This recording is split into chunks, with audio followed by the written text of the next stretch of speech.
Welcome back to the CryptoWorld channel, everyone. My name is Josh, and right now, the shorter term bearish trend is technically still active, but just in the immediate short term, prices are taking a pause from the trend due to a number of factors, which I'll talk about in just a moment, so definitely stick around.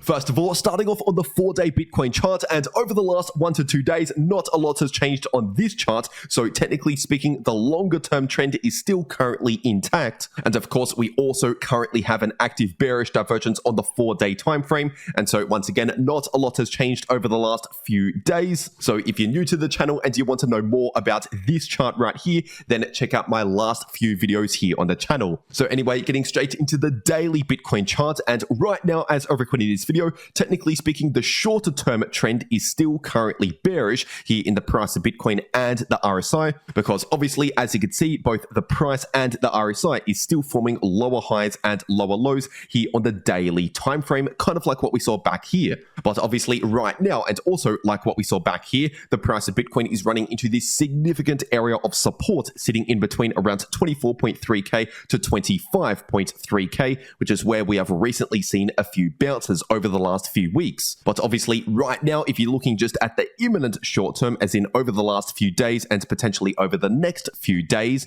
if you're looking at the daily Bitcoin MACD, this is showing very low momentum, which is basically a signal or an indicator pointing towards a lack of movement in the price in the short term. And so effectively, this is pointing towards a little bit of a pause from that bearish trend, because once again, right now, we're simply lacking the momentum, at least in the short term. And on top of that, if you're zooming into a smaller time frame like this 6-hour Bitcoin chart, as I've said over the last couple of days, we technically have a small bullish divergence here in the shorter term. And so once again, this bullish divergence means we're due to see less bearish momentum, at least just in the short term, which usually plays out in the form of either choppy sideways price action, if not a slight bullish relief. And obviously, so far, since this new bullish divergence confirmed on the 6-hour time frame, this is basically what we have seen in the price of Bitcoin. And now, if you're new to all of this, you might be wondering, well, this bullish divergence contradicts the larger bearish divergence on the daily time frame, but that is not necessarily true, because of course the two are on two completely different time frames. So for example, this bearish divergence on the daily chart is more significant than a bullish divergence on a smaller time frame, because smaller time frames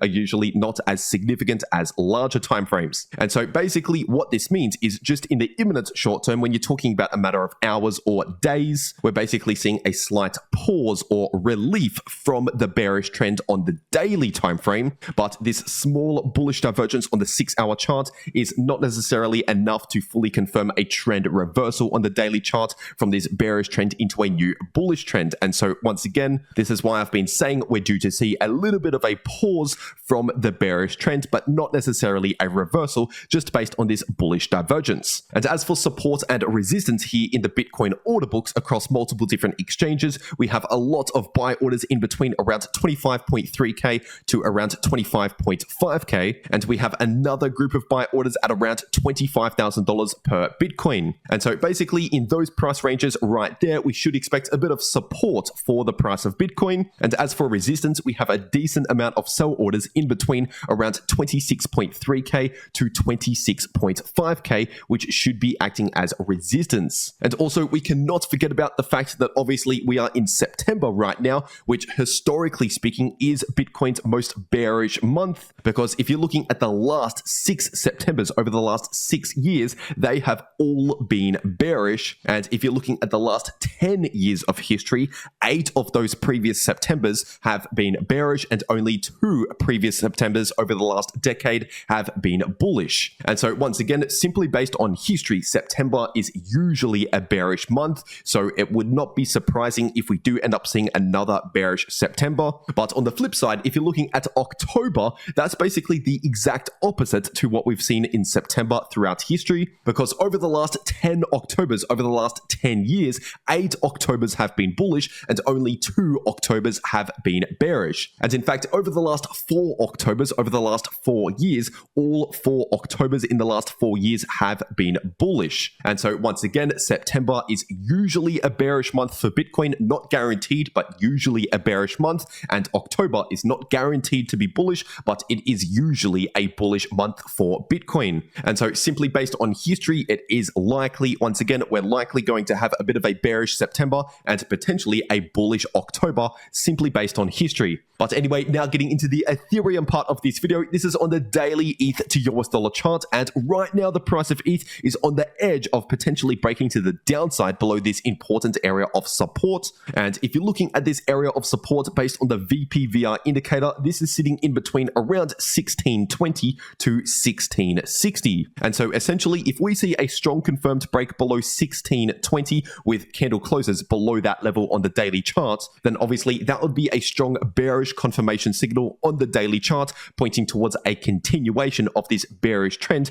that we are still technically within. But obviously, as of recent, just over the last couple of weeks, we have seen a bit of a reset in the RSI, pointing towards a bit of a pause from the trend. And of course, over the last few days and right now, we've seen very low momentum here in the daily Ethereum MACD. And so, like I said earlier, for Bitcoin, this is just another signal or indicator pointing towards a pause from the bearish trend in the imminent short term, but not necessarily the reversal from the trend. So we're still in a bearish trend on the daily chart. We're just taking a bit of a pause from the trend at the moment. But once again, if we see a strong break below this important support, then that would be a signal pointing towards the resumption of that bearish trend. And in that case, we have the 50% retracement level of support sitting at around 1510 to 1520, so just above 1.5k. And below that level, we have the important golden pocket area of support in between around 1360 to 1.4k. And if you're zooming into the shorter term, looking at the 6-hour ETH to US dollar chart, just over the last couple of days, obviously we have seen a bit of a pause from that short-term bearish trend. And this is due to the fact that we technically have an active bullish divergence just on the 6-hour time frame. And so once again, the most common outcomes from a bullish divergence are either choppy sideways price action, if not a slight bullish relief. And in case you're wondering, the invalidation for this bullish divergence would simply be either a lower low in the price below this low in the candle closes, or if we see a breakdown in the RSI below this ascending line of support, or ideally below this previous low to form a lower low, then those signals would help to invalidate this bullish divergence in the short term. But at least for now, while this bullish divergence is currently active, once again, it's just pointing towards a bit of a pause from the bearish trend on the daily chart, but not necessarily confirming the end of the bearish trend. And now, if you want to know how to make a lot of money in crypto, no matter if the price is going to the upside, to the downside, or simply chopping around sideways in the short term like right now, then make sure to watch these videos popping up right here on your screen. The video in the top left shows you how to make money if the price is bullish or bearish using AI, and the video in the bottom left shows you how you can easily profit from choppy sideways price action. But anyway, that's everything that I have to say for today. I really hope you enjoyed, and I'll see you all in the next video.